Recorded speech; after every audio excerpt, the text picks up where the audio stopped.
Smart शाळा presents. नाव भाविका कैलास कोरडे। मी इयत्ता 4थी शिकत आहे। मी आता तुम्हाला पाठ वाचून दाखवत आहे।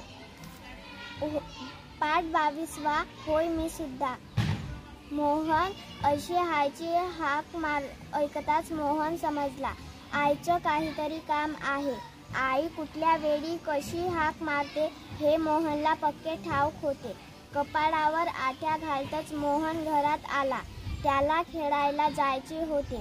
मोहनला पाहताच आई म्हणाली, अरे राजा, एक छोटंसं काम करशील का रे? मोहनने चेहरा कसनुसा केला। अरे, जरा मला दुकानातून डाळ, तांदूळ आणि साखर आणून देणारे पटकन। मोहनने आईकडून पैसे व पिशवी घेतली आणि दुकानाकडे निघाला। दुकानदाराकडून साखर, डाळ आणि तांदूळ घेतले। दुकानदाराला पैसे दिले।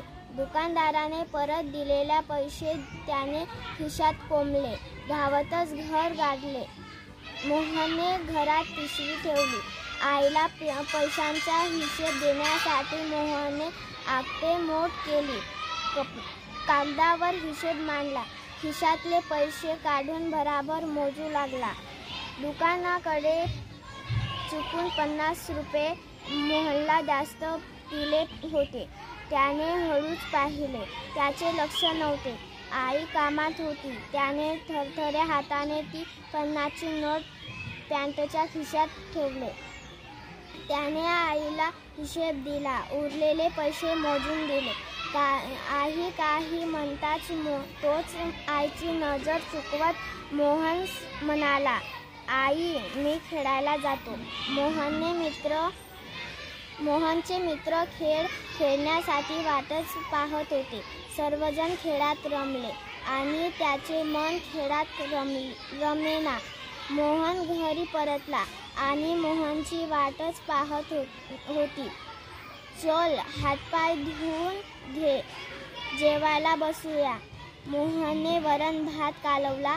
एक घास घेतला। एवढ्यात आई म्हणाली, अरे, तू सकाळी आणलेल्या तांदळाचा हा भात आहे काय? कसा आहे तांदूळ? मोहन अवस्थ झाला। त्याचा हा पाठ चांगला आहे। मी वाचला, तुम्ही वाचाल आणि धन्यवाद। मित्रहो, व्हिडिओ बघितल्याबद्दल धन्यवाद। कृपया लाईक करा, शेअर करा, कमेंट्स करा आणि चॅनलला प्लीज सबस्क्राईब करा। थँक्यू।